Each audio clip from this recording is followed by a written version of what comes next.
الحمد للہ رب العالمین والصلاة والسلام علی سید المرسلین وعلی آلہ الطاہرین وعلی اصحابہ اجمعین۔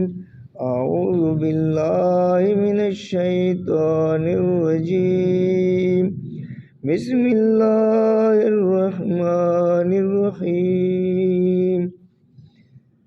قد خلت من قبلکم سنن فسیروا فی الارض فانظروا کیف کان عاقبۃ المکذبین۔ ھذا بیان للناس وہدی وموعظۃ للمتقین۔ ولا تہنوا ولا تحزنوا وانتم الاعلون ان کنتم مؤمنین۔ صدق اللہ مولانا العظیم وصدق رسولہ النبی الکریم۔ سورۃ آل عمران کی آیت نمبر 137 تا 39۔ اللہ تعالیٰ فرماتے ہیں قد خلت من قبلکم سنن، گزر چکے تم سے پہلے قوموں کے عروج و زوال کے قاعدے۔ سنن سنت کی جمع ہے۔ سنت اس شاہراہ عام کو کہتے ہیں جس پر ہمیشہ چلا جائے، یا ایسے طرز زندگی کو کہتے ہیں جس پر ہمیشہ پابندی کی جائے۔ تو اللہ تعالیٰ فرماتے ہیں تم سے پہلے بھی بہت ساری سنن گزر چکی ہیں، بہت سارے طرز زندگی گزر چکے ہیں۔ اللہ تعالیٰ کا ایک خاص قاعدہ ہے، جو گزر چکے ہیں ان کا گزر چکا ہے۔ اب تمہیں یہ چاہیے کہ فسیروا فی الارض، کہ زمین میں سیر کرو، فانظروا اور دیکھو، کیف کان عاقبۃ المکذبین، تم زمین میں چل کر یہ مشاہدہ کرو، غور سے دیکھو کہ جن لوگوں نے اللہ تعالیٰ کے رسولوں کو جھٹلایا، ان کو نہ مانا، ان کا کہنا نہ مانا، ان کی فرما برداری نہ کی، ان کا کیا انجام ہوا۔ دنیا میں بہت سارے مقامات پر ویرانے موجود ہیں، ٹھیڑ جسے ہم کہتے ہیں، بہت ساری بربادیوں کے نشانات ہیں۔ وہ یہ بتاتے ہیں کہ یہ وہ لوگ تھے جو اللہ تعالیٰ کے نبیوں کو سچا نہیں جانتے تھے، مخالفت کرتے تھے، ان کی فرمودات پر عمل نہیں کرتے تھے، ان کا یہ انجام ہوا ہے۔ ہمارے قرب میں بھی یہاں دیکھیں تو ایک معروف جگہ ہے دلو رائے کا ٹھیڑ، دلو راہ دا ٹھیڑ، بہت بڑا ہے، بہت علاقہ ہے۔ اس کی جو بھی کہانی ہو، بہرحال اتنا ضرور ہے کہ وہ تباہ ہوئے ہیں، قوم تھی اور تباہ ہوئی۔ ہمارے فاضل پور میں بھی، فاضل پور سے سکھانے والے کے راستے میں ایک ٹھیڑ آتا تھا، وہ بھی یہی کہانی ہے۔ اور عرب ممالک میں تو بہت زیادہ آثار ہیں۔ تو اللہ تعالیٰ فرماتے ہیں کہ تم جب سیر کرتے ہو، زمین میں چلتے ہو، تو ذرا عبرت کی نگاہ سے دیکھا کرو، نصیحت حاصل کرنے والی نگاہ سے دیکھا کرو، اور یہ خیال کیا کرو کہ ان پر یہ عذاب کیوں آیا۔ ہم عموماً قرآن پاک کو پہلے تو سمجھتے نہیں ہیں، اگر سمجھتے ہیں، کوئی ہمیں بتایا جائے تو ہم کہتے ہیں یہ پہلی قوموں کا قصہ ہے۔ پہلی قوموں کا قصہ ہمیں کیوں بتایا جا رہا ہے؟ ہمیں پہلی قوموں کا قصہ کس لیے بتایا جا رہا ہے؟ اس لیے بتایا جا رہا ہے کہ نافرمانیوں کا یہی انجام ہوتا ہے، ان کا ہوا تمہارا بھی ہو سکتا ہے۔ Keep it in your mind, اپنے دماغ میں یہ بات رکھو کہ ان کے ساتھ ہوا ہے تمہارے ساتھ بھی ہو سکتا ہے۔ جس طرح کا آدمی کا طرز عمل ہوتا ہے، اس طرح کے انجام کو اسے فیس کرنا پڑتا ہے۔ ہم قرآن مجید کی باتوں کو بھی قصے کے طور پر لیتے ہیں کہ فلاں قوم تباہ ہوئی، فلاں تباہ ہوئی، بعض وقت ہم ایسے انجوائے کرتے ہیں بھی یہ قصہ ہے۔ ہمیں کیوں بتایا جا رہا ہے؟ ہمیں یہ بتایا جا رہا ہے کہ ایسے ہو سکتا ہے، اس کام کا انجام یہی ہوتا ہے۔ اور اللہ تعالیٰ نے لفظ سنن فرمایا ہے کہ یہ میری عادت ہے کہ جو نافرمانی کرے گا اس کو انجام بھگتنا پڑے گا۔ تم یہ نہ سمجھو کہ انہوں نے بھگتا ہے، ان کے لیے تھا نا۔ جو بھی سنن، یہ اللہ تعالیٰ کی سنت ہے، یہ اللہ تعالیٰ کا قاعدہ ہے۔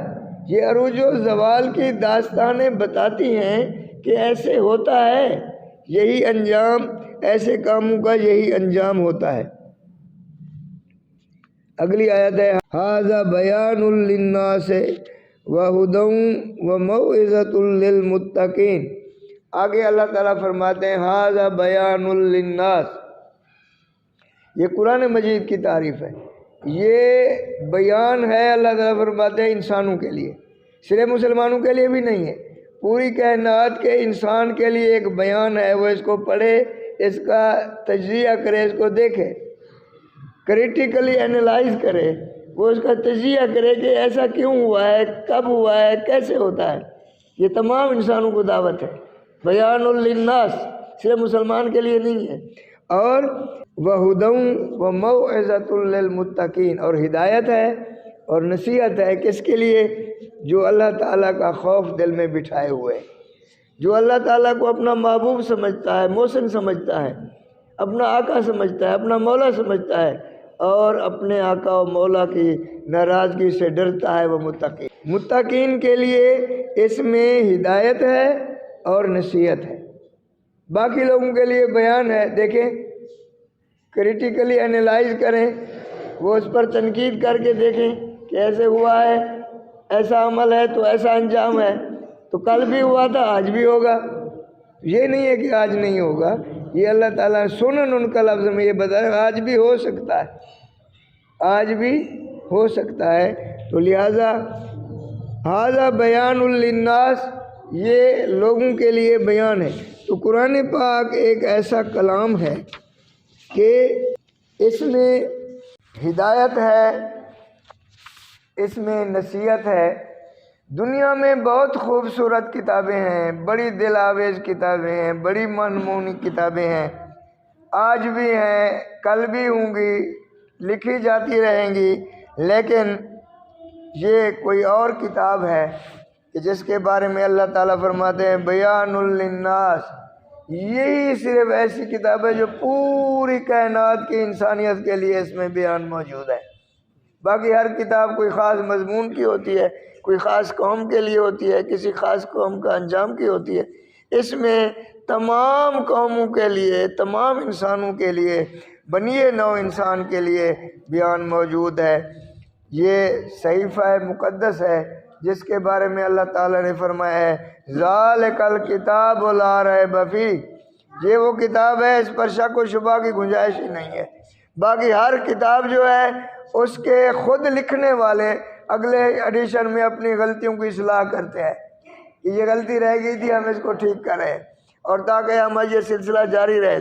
بعض کتابیں رد ہو جاتی ہیں، اب یہ تھیوری ختم ہو گئی ہے، اس کو چھوڑیں، لیکن قرآن پاک جو ہے اس کے لیے یہ ہے کہ یہ ایسی دل آویز کتاب ہے جو علم بھی دیتی ہے، علم کی کتاب بھی ہے، اور معرفت کا آفتاب جہاں تاب بھی ہے۔ اس میں زندگی کی حرارت بھی ہے، اس میں ہدایت کا نور بھی ہے۔ اس کا حسن و جمال عقل و دل و نگاہ کو یکساں متاثر کرتا ہے۔ اس سے عقل کو بھی فائدہ ہوتا ہے، اس کے دل کو بھی فائدہ ہوتا ہے، اس سے نگاہ کو بھی فائدہ ہوتا ہے۔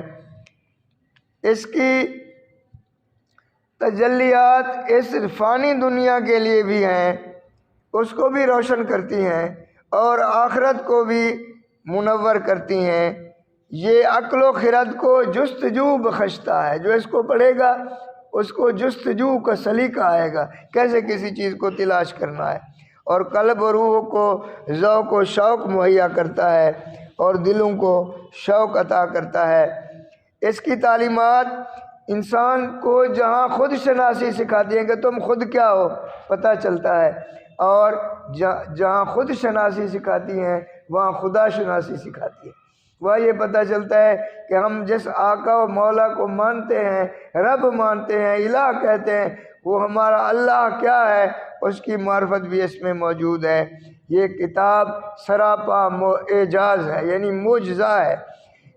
حضور صلی اللہ علیہ وسلم کے سارے معجزات آپ کی زندگی میں تھے، یہ ایک ایسا معجزہ ہے جو تا قیامت ہے تو حضور کا معجزہ، لیکن ہر آنے والے امتی کو بھی یہ معجزہ دیکھنا نصیب ہوتا رہے گا۔ اس کے پڑھنے والے کے لیے دل کو محبت کی خوشبو ملتی ہے، بشرطے کہ اس کے دماغ میں تعصب کی بیماری نہ ہو۔ یہ عربی کے لیے بھی ہے، یہ قرآن اعجمی کے لیے بھی ہے، یہ ادیب کے لیے بھی ہے، یہ فلسفی کے لیے بھی ہے، یہ شمع علم کے پروانے کے لیے بھی ہے، اور یہ مے خانہ عرفان کے متوالے کے لیے بھی ہے۔ تو یہ ایک ایسا سمندر ہے کہ جس میں غوطہ لگانے والوں نے ساری زندگیاں وقف کی، اور ہر ایک نے جس نے غوطہ لگایا اس کے ہاتھ میں موتی آئے، لیکن ساری زندگی بھی کوئی قرآن مجید کے موتی اکٹھے کرتا رہا تو اسے یہ حسرت رہی، کاش کچھ دیر اور جی لیتا تو اور موتیوں سے میں دامن بھر لیتا۔ تو آدمی کی یہ حسرت ختم نہیں ہوتی، اس کے سانسوں کی ڈوریاں ختم ہو جاتی ہیں۔ یہ ایسا گلستان ہے قرآن مجید کہ جس کے پھول چننے والے کو بالآخر یہ رہتا ہے کہ میرا دامن ہی تنگ تھا، پھول تو بہت تھے۔ دامن نگاہ تنگ و گلے حسن تو بسیار، گلے چین تو از تنگی دامان گلا دارد، کہ اس قرآن پاک کے گلستان سے جو آدمی اپنی جھولی پھیلا کر پھول چنتا رہتا ہے، وہ پھول جتنے بھی چن لے اسے محسوس ہوتا ہے کاش یہ دامن کچھ اور زیادہ ہوتا، میں اور کچھ دامن جو ہے بھر لیتا۔ تو قرآن مجید اتنا اہم کتاب اللہ تعالیٰ نے ہمیں دی ہے، حضور اکرم صلی اللہ علیہ وآلہ وسلم نے اپنی رحمت للعالمین کا ہمیں تحفہ دیا ہے۔ تو ہمیں سوچنا ہے، ہمیں پڑھنا بھی ہے، سمجھنا بھی ہے۔ پہلے تو ہم پڑھنے سے بھی بچتے ہیں۔ میں یہ نہیں کہتا کہ جو سمجھتا نہیں اس کو بھی فائدہ ہوتا ہے۔ جو لفظ الحمدللہ رب العالمین کہتا ہے، میں بیان نہیں کر سکتا کہ اس کے کھاتے میں کتنی نیکیاں آتی ہیں۔ یہ 10-20 کی بات نہیں، یہ انوارات آتے ہیں، فضل آتا ہے، کرم آتا ہے اللہ تعالیٰ کا۔ لیکن یہ صرف پڑھنے کے لیے تو نہیں ہے، یہ کتاب زیست ہے، یہ زندگی کی کتاب ہے، اس میں کوڈ آف لائف ہے، پوری زندگی گزارنے کا طریقہ ہے۔ اس کو پڑھیں، اس کو سمجھیں۔ ہماری زندگی اگر اس کو پڑھے بغیر سمجھے بغیر گزر گئی تو رائے گاہ ہے، ضائع ہے، فضول ہے، اس کا کوئی فائدہ نہیں ہے۔